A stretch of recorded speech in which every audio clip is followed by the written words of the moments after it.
সম্প্রতি আওয়ামী লীগকে নিষিদ্ধ করার দাবিতে গত কয়েকদিন ধরে প্রধান উপদেষ্টার বাসভবনের সামনে যে অবস্থান কর্মসূচি চলছিল, সেখানে জামায়াত সহ অনেকগুলো রাজনৈতিক দল তাদের অবস্থান সংগতি প্রকাশ করে আসছিল। যদিও বিএনপির পক্ষ থেকে আনুষ্ঠানিকভাবে কোনো সংগতি প্রকাশ করা হয়নি, তবে নিষিদ্ধ করার পর বিএনপির মহাসচিব মির্জা ফখরুল ইসলাম আলমগীর বলেছেন, সরকারের এই সিদ্ধান্তে তারা অত্যন্ত আনন্দিত।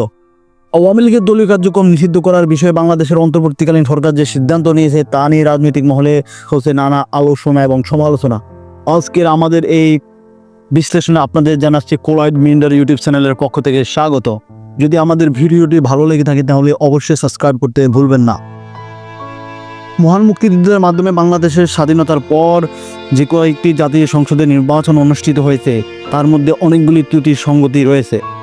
তারপরে আন্তর্জাতিক এবং দেশীয় মিডিয়া এবং জনসাধারণের মতামতের ভিত্তিতে যে কয়েকটি নির্বাচন সঠিক এবং পিওর গণতান্ত্রিক হিসেবে বিবেচনা করা হয়, সে সকল নির্বাচন নিয়ে আজকের আমাদের বিশ্লেষণ।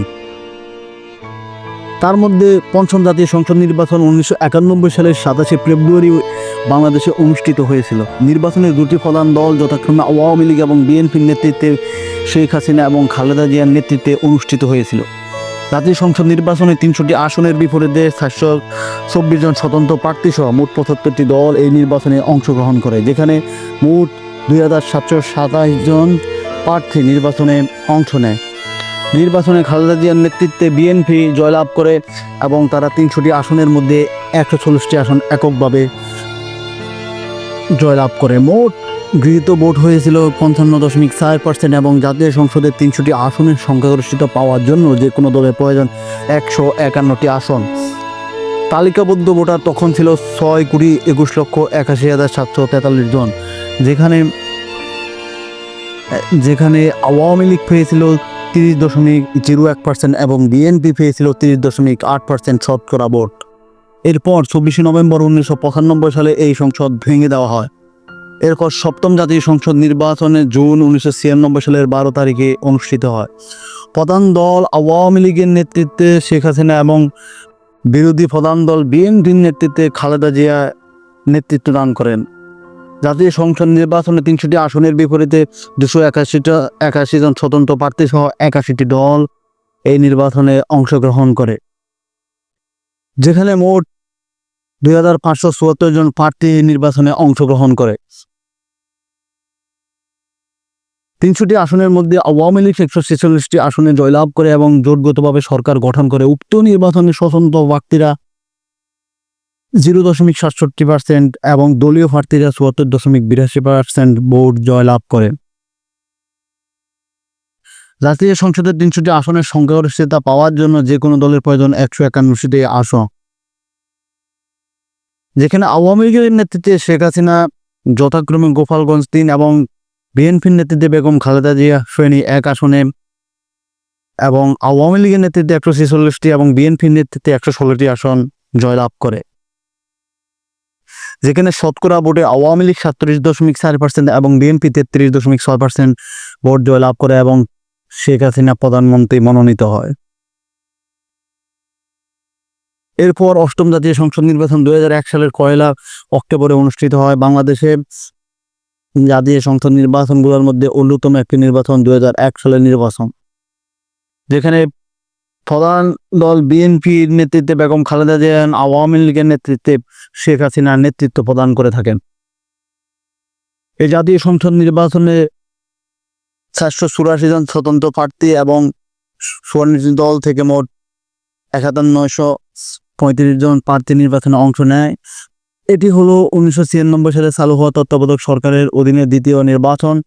এই নির্বাচনে অনুষ্ঠিত হওয়ার সময় তত্ত্বাবধায়ক সরকারের প্রধান ছিলেন লতিফুর রহমান। এই নির্বাচনে বিএনপি 193টি আসন এবং আওয়ামী লীগ মাত্র 62 আসন জয়লাভ করে।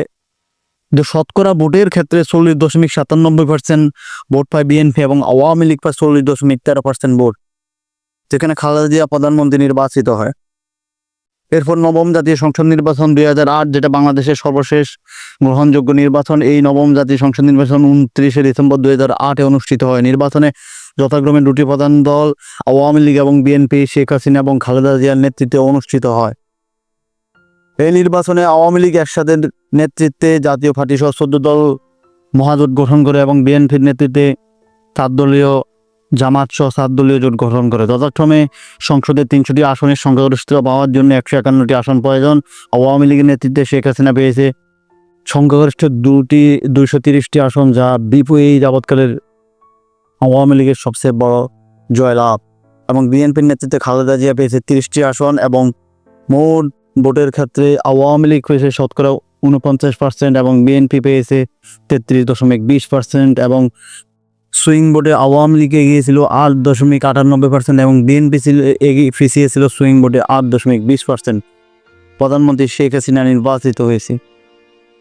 বলে রাখা ভালো, এই 4টি নির্বাচনে জামায়াত পঞ্চম জাতীয় সংসদ নির্বাচন 1991 সালে এককভাবে 12.13% ভোট এবং আসন পেয়েছে 18টি এবং 96 সালে 8.61% ভোট পেয়েছে, আসন পেয়েছে 3টি এবং 2001 সালে বিএনপির সাথে জোট করে আসন পেয়েছে 4.28% ভোট এবং আসন পেয়েছে 17টি এবং 2008 সালে নবম জাতীয় সংসদ নির্বাচনে বিএনপির সাথে জোট করে 4.7% ভোট এবং আসন পেয়েছে 2টি।